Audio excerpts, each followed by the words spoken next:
It's fun. All right. Oh, suddenly the room got quiet. So welcome. Thank you so much. Thank you so much for joining us, those of you in the room and those of you who are joining us online. I'm Melissa Barnett. I'm the director of the Francis McClelland Institute for Children, Youth, and Families, or FMI, as we call ourselves. And before we get started with today's speaker, I just want to start by sharing the University of Arizona land acknowledgement.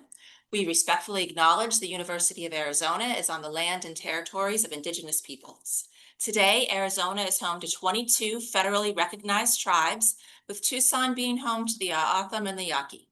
The university strives to build sustainable relationships with sovereign Native nations and Indigenous communities through education offerings, partnerships, and community service. And I also, for those of you who are not familiar with Francis McClelland, the Francis McClelland Institute, if this is your first time with us, we hope you've come back. Our goal is to work collaboratively to build communities that promote resilience so that children, youth, and families, especially those experiencing adversity, have the opportunity to thrive. And we do this by supporting innovative, actionable research, actively partnering with community organizations, sharing research findings with practitioners and the community, and educating the next generation of engaged scholars and leaders. We also are very proud to be home to the Science of Kindness Community Collective, or SciKind, and we have the leader of that initiative right here. SciKind aims to contribute to the creation of a community of practice to increase kind behavior for the benefit of all. This is in line with our goals to really use cutting-edge research for direct implications in partnership with the community. All of the work we do is to honor the legacy of Francis McClelland. She was really an individual who understood and facilitated resilience in the lives of children and families. She was a staunch advocate and generous philanthropist for causes related to children, youth, families. And importantly, Francis McClelland really believed in the power of research. She endowed this university because she knew we needed research to solve society's problems. We also want to say thank you to Pamela J. Turbeville, who's so a very generous and committed alum who's made this speaker series possible. Okay. And finally, I want to take this opportunity to invite you to our upcoming events. Next Tuesday, we are holding a screening along with campus partners of the film Resilience. If you would like to register, there is a QR code right there. You can find out about all of our events on the FMI events calendar. The end of the month, we are honoring amazing individuals in our community through the 2025 Vision Awards ceremony, which will be held at the YWCA of Southern Arizona. You can also register for that free event on our website. And then our last installment of the Turbeville series for the fall semester will be on November 14th, where we'll have a talk on the psychology of place and well-being. Okay. Without further ado, the real reason that you are here, I'm very pleased to introduce our speaker. Dr. Brian Dodge is a professor in the Department of Health Promotion Sciences at the University of Arizona Mel and Enid Zuckerman College of Public Health, and director of the University of Arizona LGBTQ+ Institute. His research focuses on health among sexual and gender minority populations in a wide range of global contexts. In addition to authoring and co-authoring over 175 scientific publications, yes, that's right, 175, he has served as principal investigator on some of the first National Institutes of Health, NIH, funded research projects focused specifically on health among bisexual individuals. And I have to say, he could not be presenting a more timely talk. And so we're really excited about his perspectives that he's sharing with us today, as well as the discussion that we can all have together. So without further ado, I'm going to stop sharing. Dr. Dodge, take over. I will say, if you have questions, if they're burning questions, go ahead and ask them now. If not, we'll save time for the end, where we hope we can have a discussion. For those of you who are online, if you have questions, you can go ahead and put them into the chat, and we will share them at the end during the Q&A.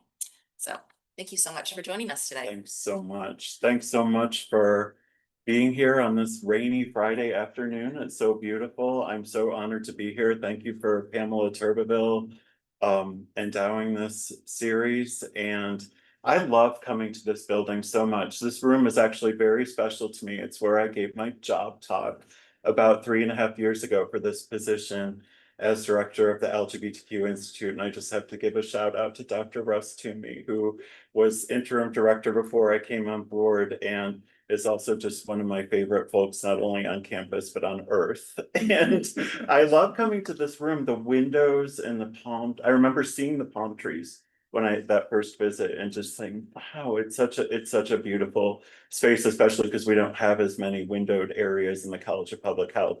But I do just also want to mention that the LGBTQ Institute, we're in a little house on Helen Street, 1533. It's the old key desk office. If you used to have to go and get physical keys, you should see it now. It's such a special place. It's so warm and cozy and feels like home, and please come visit. It's mi casa su casa. It's a wonderful place to live and work and be.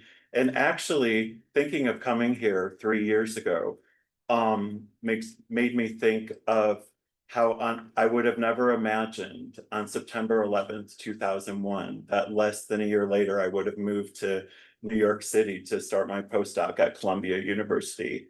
And it ended up, I think, being one of the best times. I know I'm biased, but one of the best times to live there, because it was just everyone pulled together, and it was such a special, challenging but special time. And if someone would have told me 3.5 years ago, moving across the country to the desert to be director of an LGBTQ institute in the midst of what we're in now, I would have never imagined that we'd be where we are. But there's nowhere else I'd rather be. I'm so grateful to be here. It's such an honor and a blessing. And as challenging as it is, I've been learning a lot over the past 9 months in particular too. And I want to start out by saying that I think last year I was invited to give a talk on just some of the research on bisexual health, which then I was asked in, I think, August, if I could come this year. And I thought, I can't do that. Like, I just can't present that work now. I think I put a snippet of it in here if we have time, that is kind of like a memory. But I can't present that now in the way that I would have been able to nine and a half months ago.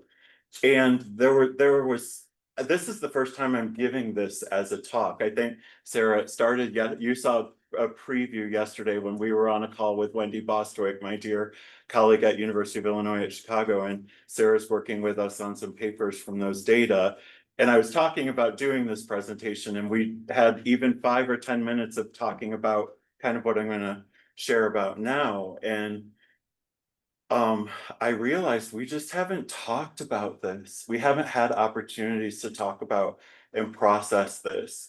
So I want to start by saying, and I know we have people in the room who are going through it real time too. So I want to be mindful and save time at the end, or if you see something, I'm not an expert on this topic. I am, again, a humble LGBTQ health researcher who's going through this. I'm just another bozo on the bus, as we would say in recovery, really, because it's my experience, right? I mean, and the details are not as important as kind of the overall storyline, and we've all had different experiences, but I want to save time for us to talk at the end. And I do think that talking, even just the act of continuing to walk forward and talk about these things, is really helpful, because the first few months of this were so isolating. And honestly, I think, like, again, I'm prefacing this with a few caveats, right? Which is always a great way to start a talk, because it gets me out of anything at the end. But I've never presented this formally, so I don't even know how. I feel like I put way too much in here, but I could be done in 5 minutes and then we'll have time to talk. Or I could go too long. So please keep me on mark. And it was surprisingly overwhelming putting this presentation together, and emotional. And I'm telling you that in case I break down and cry, but I didn't realize the amount of emotions that were involved in the, what we're going through right now, what we've been through, what we're going through. And we've talked beforehand, it's going to be different in 5 minutes, right? I mean, it feels like the ground has just been pulled out from under the feet. And I didn't realize all these emotions that I had. So while I'm sharing this, I'm really going to try mindfully. I'm thinking of like Pema Chodron, who's this wonderful philosopher who talks about having an emotion and observing it, right? Like having it there and, oh, that's interesting. It's neither good nor bad. But so emotions might come up, while we're talking about and sharing some of these things, and that's okay. But I want to give just a little bit of an overview of what I've been able to piece together. And I do want to give shouts out too to people. I'm on so many signal groups now for NIH advocacy, for stuff even at our institute, for all these. I can't keep up with them all, but there's so much that's actually happening behind the scenes, and even some little rays of light that are peeking through now. But there were people who I've, pulled a few things from things that have been shared in some of these groups. Greg Gonsalves, Monica Gandhi in San Diego, some of the graphics and stuff. It it's been that support, I think, that's been really helpful with some of the initial isolation and some of the mobilizing that's happening. But I do just want to share, I want to make clear from the beginning again that this is just my experience.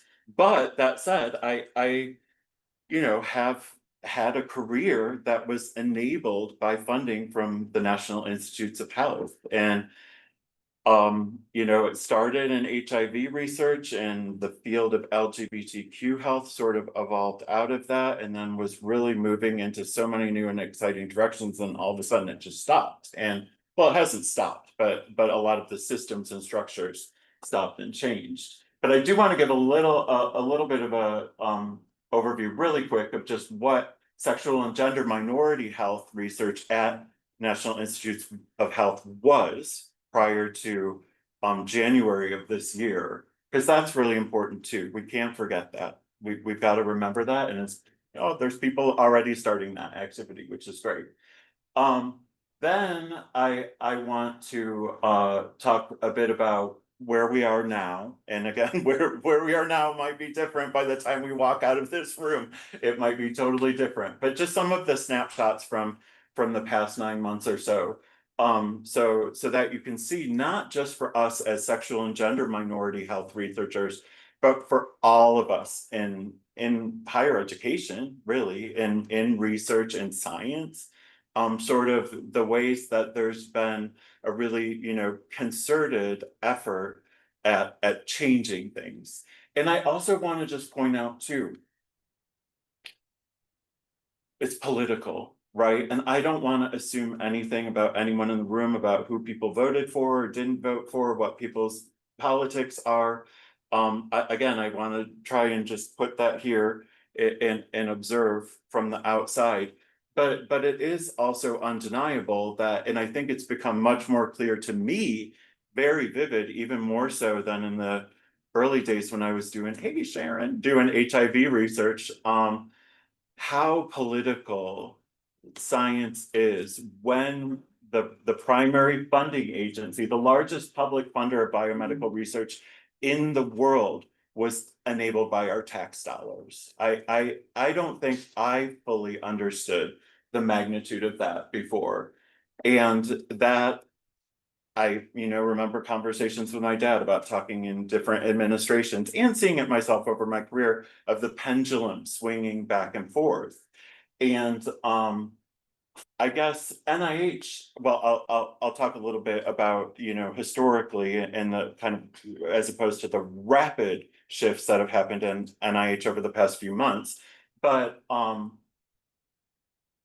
prior to January 22nd, 2025, we have worked really hard, both NIH intramural staff, people who are there on the NIH campus and within the organization, as well as extramural researchers who had been doing work, made a concerted effort and came together. It was actually 10 years ago, and formed the Sexual and Gender Minority Research Office. Sexual and gender minority was used intentionally rather than LGBTQ plus or any other, just to denote, that the importance not just of self-identity, but all the other things that come along with being a minoritized person based on sexuality and gender.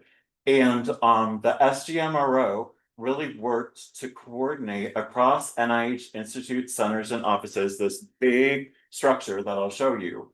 And the director, and it was located within D Poughkeepsie, there's all these acronyms in NIH that some of the shifts that are going on right now might actually help just in terms of the bureaucracy and stuff. But Karen Parker, who is just one of my favorite people, I vividly remember on January 22nd texting and saying, "You doing okay?" And getting a text back that literally said, "Things are kind of crazy here right now."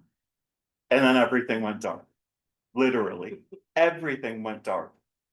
All of the historical record of workshops, publications, uh scientific activities, trainings, everything that was housed not just on this website, but I'm sure some of you know who might not even be into SGM research, but worked in other areas, like for example, youth risk behavior surveillance, right? I mean, just everything went dark. And it was so it was really stunning how I didn't think that could happen. I didn't think that could happen. And it happened. And I think that was part of why it was initially was so jarring. And I think that's intentional too, right? The overwhelm, all of that, the multiple changes, all of that is kind of intentional. But just to have seen like all of that wiped out after the years and years and years of what it took, you know, on behalf of the people who were really championing sexual and gender minority health at NIH was stunning. So, but it is important to say that that what, you know, in sort of the before times, pre-January of this year, um, there had been quite a bit of really incredible advancement that had happened, even from the early days of the HIV epidemic, which prior to, I would say, sort of mid, you know, around 2010, 2012 maybe, and then definitely in 2015 with the SGMRO, there was a really conscious effort within NIH to establish sexual and gender minority health research as something formal and credible and valid. But back in my day, when I went through, I did my postdoc at Columbia from 2002 to 2005. Oh my God, that was 20 years ago. And by the way, the postdoc program that I did, the T32 program, behavioral sciences research and HIV infection fellowship, was defunded and then refunded and is now in sort of where we all are, kind of limbo. But Columbia is a separate story that I'll get to too. But HIV, even in, you know, the 20 years ago, we were doing HIV, our LGBTQ health research sort of in stealth under the auspices of HIV. And some of those lessons that we learned from that time we were just talking are actually coming back now and proving to be really helpful. And also, I do think, as hard as it's been, even for me as an individual, you know, I've seen other people who literally, you know, who have really felt it, mental health and otherwise. Whereas having had that little bit of a buffer, I've been like, this ain't our first time at the rodeo with queer and trans people. This is like all systems normal. It's much more sort of concerted and cruel in a way, unorganized. But these sorts of things, the way that we used to have to bury the work that we were doing in HIV. For example, my mentor, Teo Zanfort, who's just retired from leading that postdoc program at Columbia, in his generation, they had to use the acronym Men Who Engage in Affiliative Behavior with Other Men. MAI, I don't even remember what it was. Affiliative behavior, right? That was mid 80s to early mid 90s. In my generation, that morphed into Men Who Have Sex with Men, MSM, right? Which was so problematic in so many ways, obfuscated, you know, people who were engaging in sex with men, but people of sex with other genders too, and just reducing people to their sexual behavior, even though it was HIV and all the other things. But so seeing, where we had come from, even in those days of HIV, behavioral science research, to where we had come in, this was the strategic plan for the SGMRO. The work that was being done was at a different level, and seeing how rapidly the field evolved and advanced gives me a lot of hope too, because we can go right back to that and we can pick up and keep going. We can. I mean, we were talking about intersectionality, life situations, aging, research frameworks, SGM subpopulations, like my stuff with the bisexual folks and trans folks, which was so important, and which again was just obfuscated by MSM and these other labels and acronyms that we had used before. And some of those are also really basic too, when you think about it, aging, but we didn't have research on aging. I mean, it's just, it's crazy. So to think, wow, we were riding high, right? But we're still like having some of the earliest kind of cohort studies with older adults who are sexual and gender minority. But it was far from even, 10 years before that. And now, I guess I don't really, I've been reduced to expressing myself in emojis at this point. But where we are now, so this, what really started on the day of the presidential inauguration with executive orders I'll get to in a moment. But what we've seen with sort of the purge of scientific research and funding for scientific research, a lot of it was wrapped up in this presidential action that happened in early March. That was part of the effort with Department of Government Efficiency Workforce Optimization Initiative, DOGE, right? And that was interesting, because I think for a lot of people, who doesn't want efficiency, right? Who doesn't want less waste? Who doesn't want? So when it was put in these different terms, rather than sort of the moralistic terms that were used during the HIV research days, I think, I don't know, in some ways, this was just my own personal view, but I think that was sort of easier to push through. And there was also so much happening that it was hard to keep track. And even putting this together, I found that.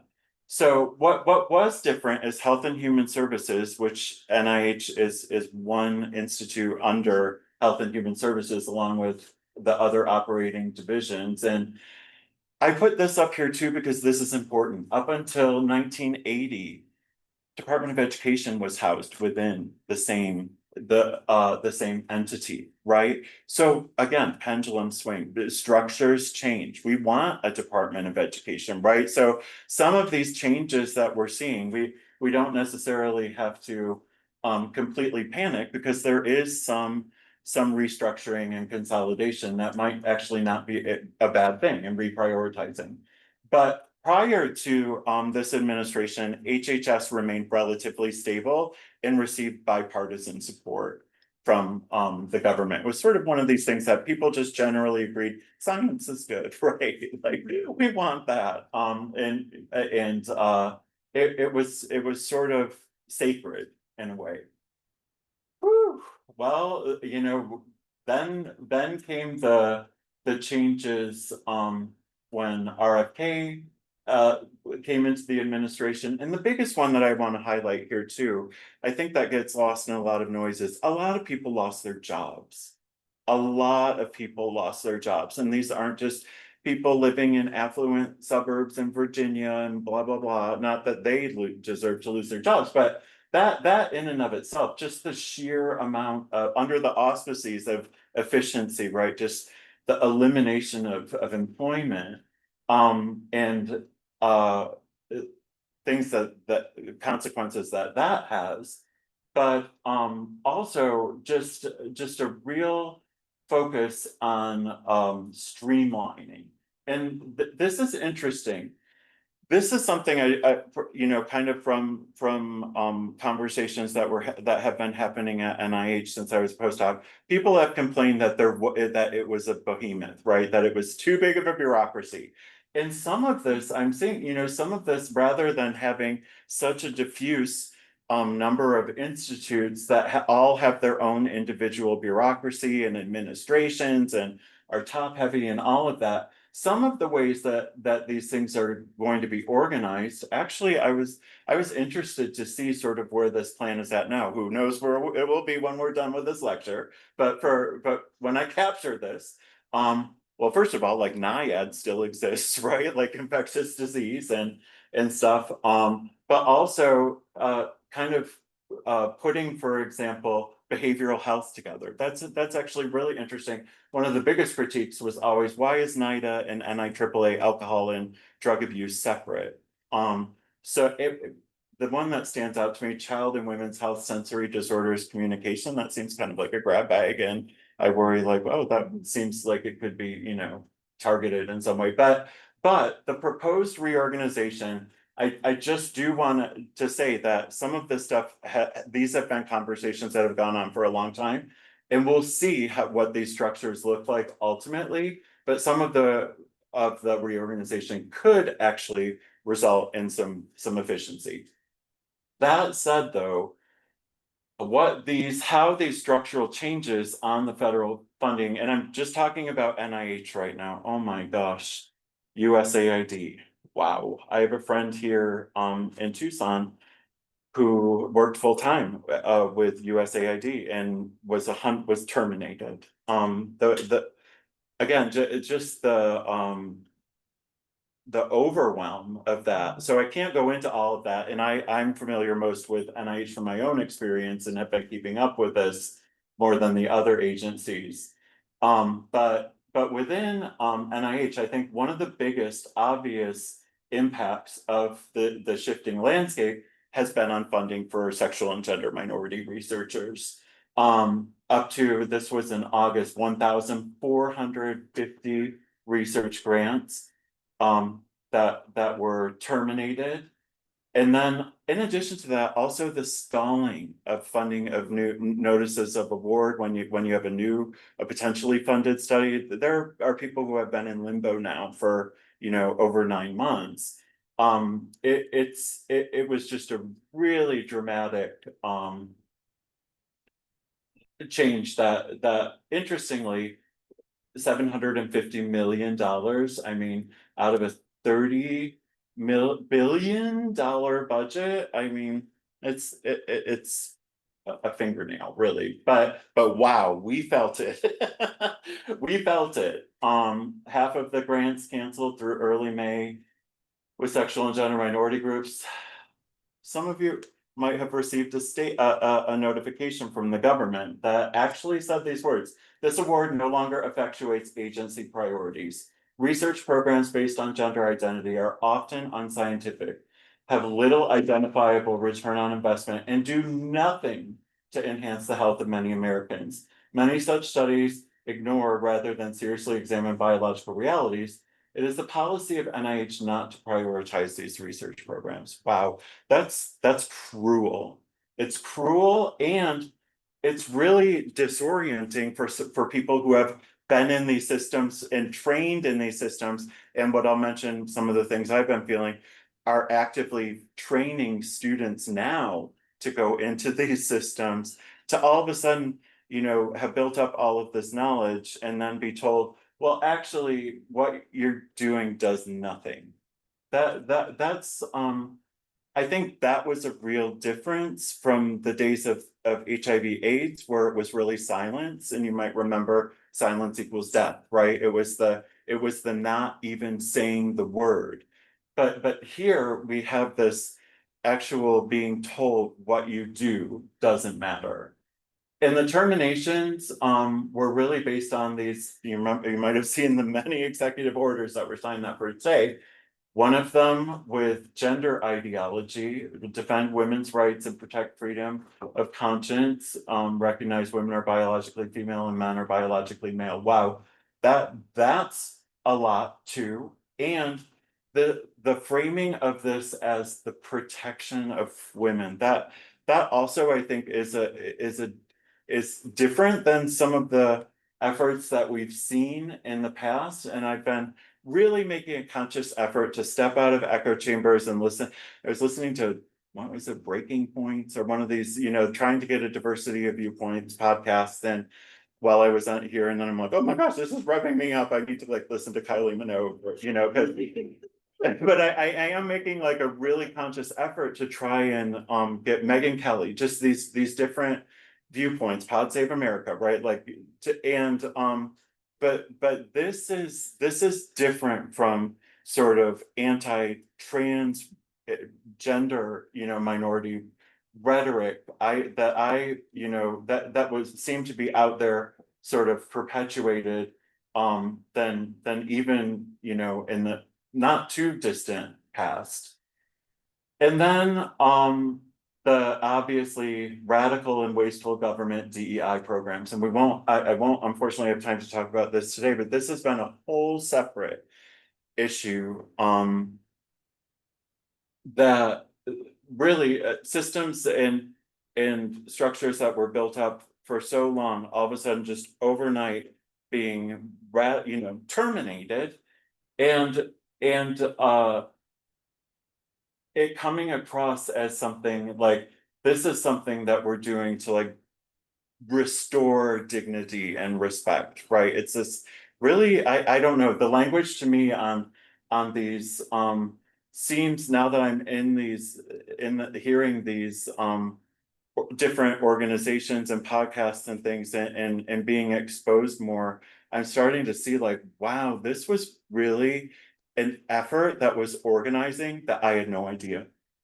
And part of it was I had no idea because I was in my bubble. I was so in my bubble.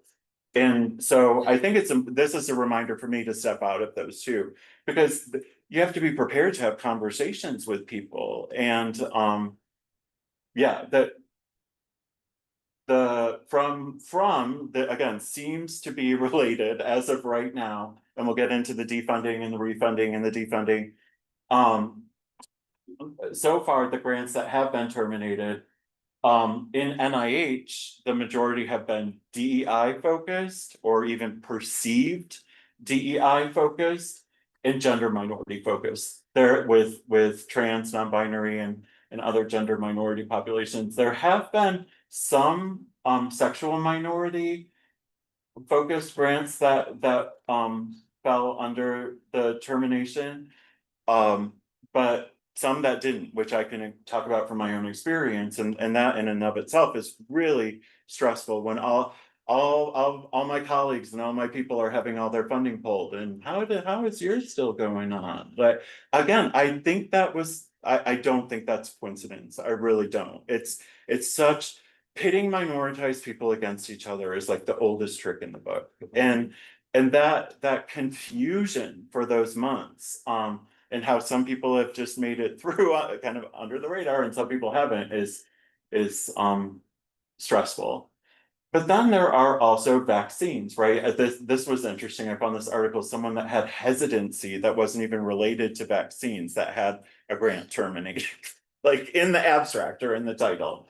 Obviously Columbia, Harvard, Northwestern, Brown, UCLA, universities that haven't, sort of towed the line in different ways. At Columbia, the entire, NIH funding portfolio was yanked. And I had a lot of friends and colleagues who were caught up in that, and then it was put back. But it's with this dangling, like, as long as you toe the line, right? So entire institutions are at jeopardy, regardless of if individuals in those places are even doing work that aligns with this, which is for all of us in universities, chilling, I would say.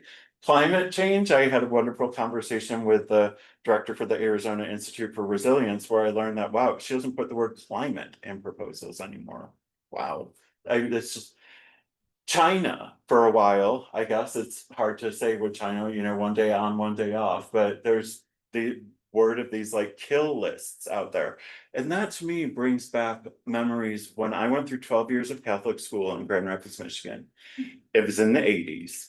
I was punk rock, soft child, and what you probably call emo now, but there was a group of skinheads in Grand Rapids that just sort of, caused grief and trauma. And there was this reported list, like you're on the list, you're on the list. And if you have a number, you're numbered. It was like you're on the list, they know that you're queer, you're numbered, you're going to die. Like that's what I think of when I think of kill list. And that just brings back, again, something I don't think we've talked about as researchers for those of us who have gone through this kind of trauma personally, and then all of a sudden you're being told again, like, what you're doing doesn't, it may has no value whatsoever. I think this is having a lot of impact on us, not just professionally, but personally too.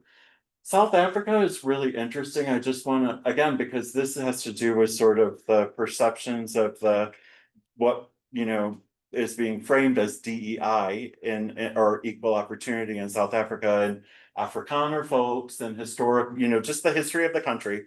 But this is another example of how it's not even people, doing this. It's not even research, it's aid. First of all, a lot of aid that's been stalled, but due to sort of a perceived even, difference in political ideology or history.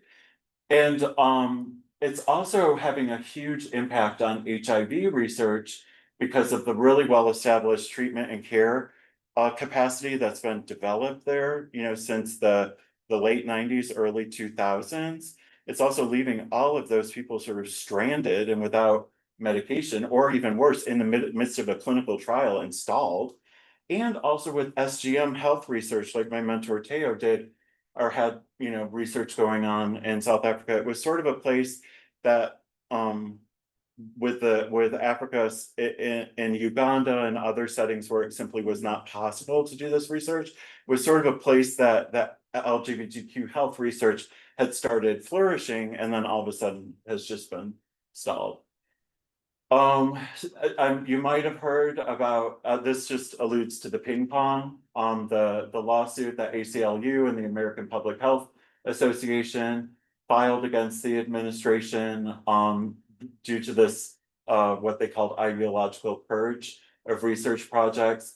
And the judge in this case actually, deemed the terminations illegal, and said, questioned whether or not this was due to a policy of homogeneity, inequity, and exclusion, right? Sort of the reverse of diversity, equity, and inclusion. But I just want to see the ping pong ball volleys back, because since then, in August, due to a technicality, the Supreme Court allowed for this funding cease to, enabled it to continue. And now it's sort of in this weird realm of scholarly debate where NIH can re-terminate those grants that were terminated then, but cannot use this as a justification for terminating future grants. And NIH, as of today, for as far as I know, I've heard, this is again just me. If you have different experiences, please let me know. But as far as I'm on all these action and advocacy groups, a very small number of grants have actually been re-terminated, and it might be because they're on to whatever today's dumpster fire is for today, but it just gives this feeling of total instability. I do also just want to mention too, that again, notices of award, when you go through so much to get a notice of award with NIH, it's not easy, it's so hard. And when you finally get a notice that your study is going to be funded, you get your award, and then all the magic starts to happen. The award goes to the university or the institution, and the money enables the research to happen. But these have been delayed not just because of the topics that I mentioned, but also because we don't know exactly what the budget is going to be yet. And that's, again, even in prior administrations, NIH budget was sort of protected. It wasn't used as a political football. Delayed NOAs have also been going on because of there's this whole separate, and I can tell you with the work that we do in India, foreign subawards. This is a whole nother mess that exploded, where there was a notice put out where funding could no longer go to foreign institutions, basically because they could not be trusted. Nice, unless it's like government of Qatar, giving a private jet, but sorry, that's the only political thing I want to say today, but I mean, it doesn't make a lot of sense, right? There's just a lot of inconsistency, but this foreign subaward notice has been terrifying too. Like, I, by the grace of, higher power, got this project in India completed this past year, but we were having days where it was like, we're bringing people from all over India to do an LGBTQ health research training. We're getting all this stuff organized, and we didn't know if the funds were actually going to be able to be pushed out or pulled back, or what was happening. And then the week before, or 3 days or so, remember that before that trip happened, that whole flare up with Pakistan, and I'm like, I just can't, I can't. I'm going to Rocky Point or something, but I did end up going to getting that training done, and it was wonderful. And I think India, in a lot of ways, is going to move ahead of us, and that's what we're going to start seeing too, in terms of LGBTQ health research, at least.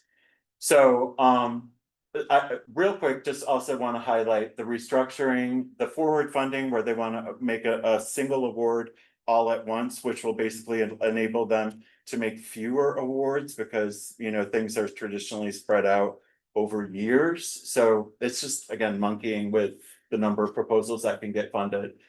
This one is big. This is really cutting what's the sort of overhead at universities. This is how buildings like this are built that we're in right now. They always say to keep the lights on, right? The indirect cost, but it's actually used for much more than just electricity. This is what enables us in university environments to grow and thrive, are the sort of the overhead costs associated with doing the research. It can be typically 50 to 50, 54% or so of the direct costs. On top of that are the indirect costs. At some institutions like Columbia, it was in the 70th percentile. So these are high. It's not cheap. It's not cheap to do research at this scale. But to all of a sudden go from anticipating 75% overhead on research grants to 15%, and this hasn't gone through yet, but it was just another panic that went out. This is not just SGM health researchers that would feel the impacts of that. We were talking about it in the Office of Research and Partnerships, and the people were saying, they've been having custodial staff worried about their contracts, and the Tucson community, restaurants, like, it's just unimaginable the scale the impact that would have, to have all of those resources pulled back. It is delayed, but for tomorrow, we don't know. So I do just want to talk a minute too about the morale and mental health, because I don't think we've been talking about this, and I think part of that is because I mean, there is a perception that, oh, boo-hoo, these poor researchers, they don't get to do their work, right? But okay, that's someone's job, right? That's a percentage of my salary that will drop down and cause real life cost of living implications and impact the economy. But it's also purpose, right? Like, think about vocational health, like. And part of this process is such a big reminder for me too, that we have to remember that we have a purpose even outside of our jobs. That it, like, when we can't invest too much in that component with our identity, because it's just showed how tenuous that can be. But I put these up here partly because, thankfully, aside from I haven't faced really the first one, but the other ones I felt myself. And I've heard from other people, from other friends, from other colleagues, from people who I don't talk to anymore, because I don't know if you've had this, but it's like, we don't know what to talk about. It's so, it's like, where do you start? I had a colleague, a dear friend and colleague at Yale, who had 4 R01s terminated. That's basically, like, that's their job, right? Along with a component of a center grant and all of this other stuff. And so that's like, that does more than just mess with your pocketbook. That's like, what am I doing and what have I invested all of this in? Um, and the traumatic stress I put, I felt this morning, last winter, over the break, someone slammed into the side of my car, and I've learned about driving here in Tucson. Someone said, was it a student or a snowbird? And it was a student. But went right through, boom, like hit the side of my car.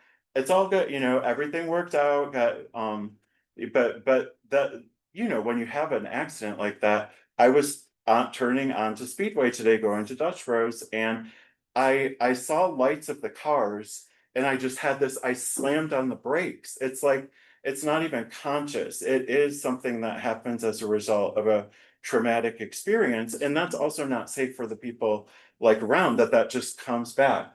And there has been. I've talked with people too who have just had this impending sense of doom. Like, I don't know, what's happening, and anxiety and depression. And what I've also felt has been hardest is some of the uncertainty with students and junior investigators. And I told Sarah this yesterday, but we were at Tumerico. Can I give this example? We were at Tumerico.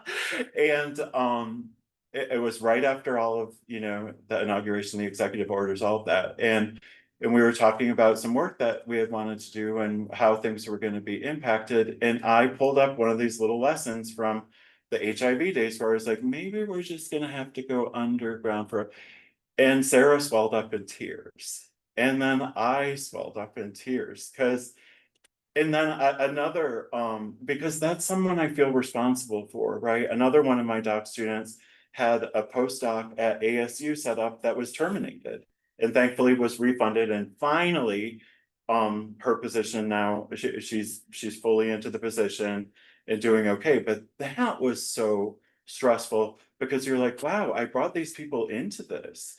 Um, and let alone the junior faculty, all the expectations that you have, and then all of a sudden everything's uncertain overnight. That's been really hard for me. And I do feel like it's grief, and grief is so complex and has so many emotions attached to it, where there are days I'll feel really angry. I was on a call with some folks in a bigger project that they wanted to initially build like an LGBTQ or SGM component onto. And then around February or March, we were on a call with a bunch of people, and the director or a person said, we're gonna have to kill that. We're gonna have to kill that LGBTQ part.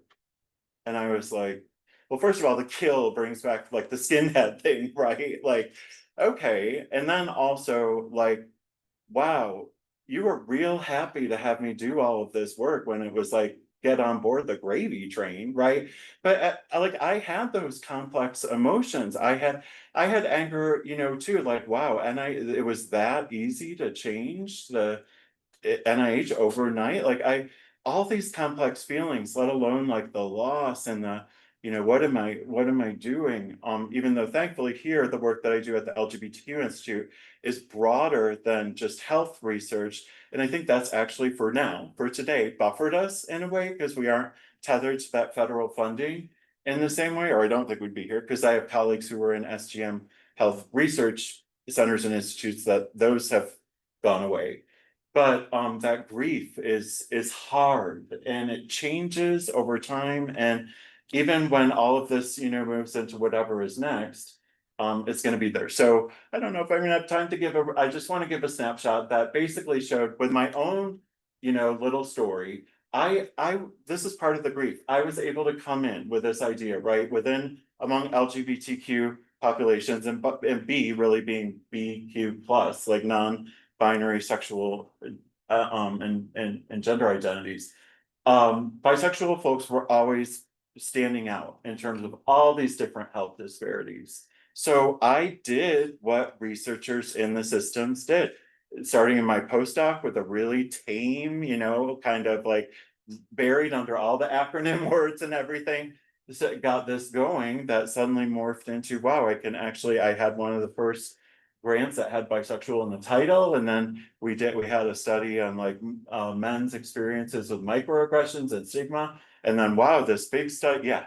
Do you mind if I take a picture of the? Oh, part no, just please do. So I can keep it as a reference. No, and I can give you papers from these studies too. Because thankfully, I feel like the papers are one thing that we can continue to do right now that so far they haven't been able to take away from us.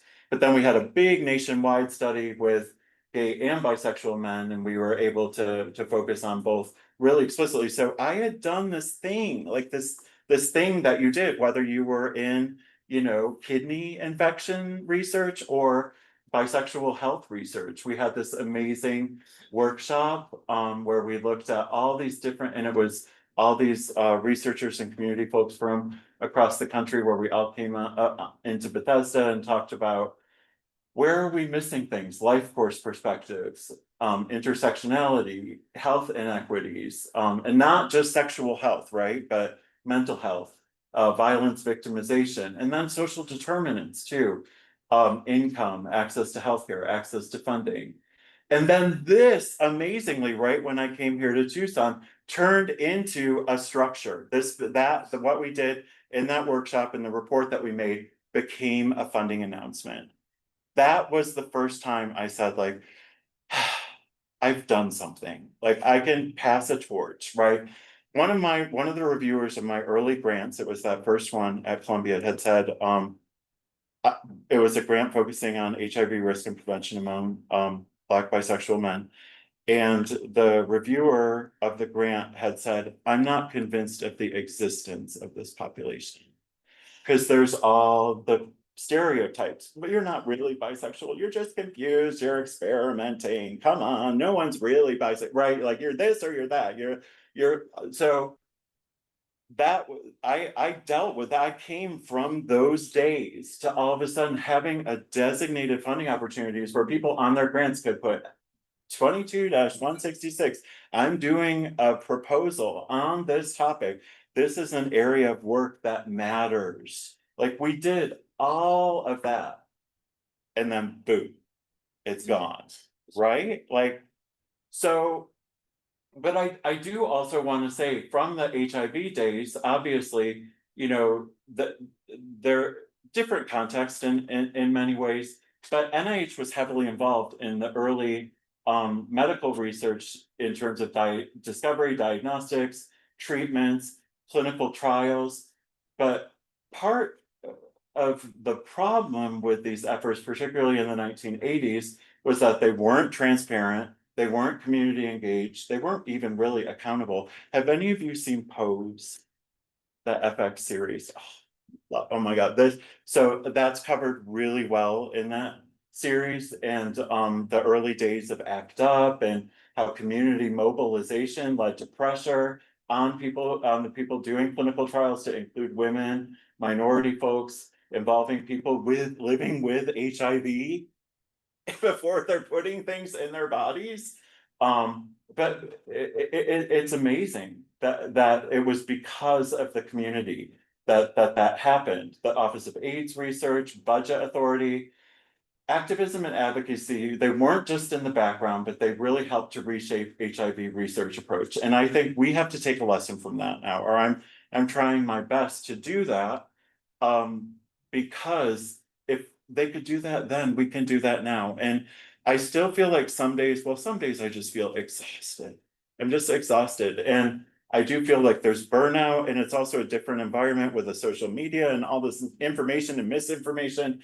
But there are efforts of researchers and community folks who are mobilizing. And I think if we can continue to do that, those have been proven tactics. Also, just some of the days that we did that research, what I always like to call kind of subversion and resistance, like, right, we're masters at that. Anka Earhart, who was the director of the HIV Center for Clinical and Behavioral Studies, where I did my postdoc. Oh my gosh, like the prototypical German psychologist with those flat rim glasses that would look at you and you'd have this great idea and she'd say, what is new? Like always, what's new? What are you doing? Right? I remember walking out of an elevator and she was going in. It was a Friday afternoon and I said, have a good weekend. And she said, it's not the weekend yet. Okay, that woman kept that center funded to today from the late 80s. And the way she did that, her motto was under the radar. We had a gag order. We weren't allowed to talk to media. We weren't allowed to, to really, it was a tight ship.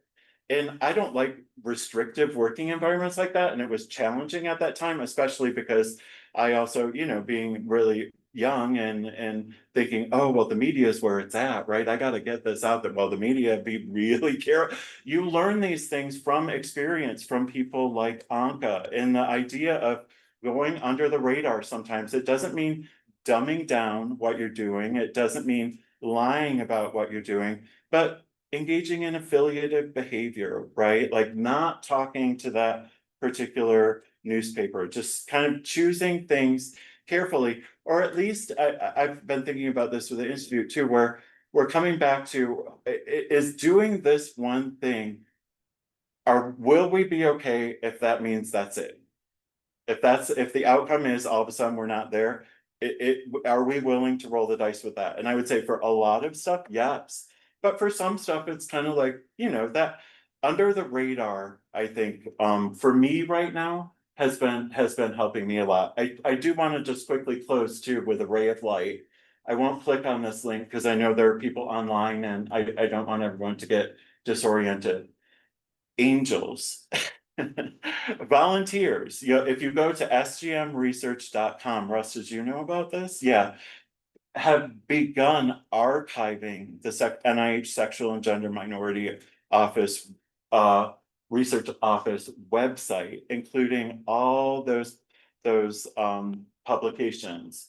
All the things that lots of it was lost from the initial, server being pulled off, but lots of it was actually backed up by National Library of Medicine. So there's an independent website now, and here at the Institute, we have the Arizona Queer Archives, and I've learned about the importance of archiving things like for existence, right? For documenting existence. And this was really heartening to me to be following along with this.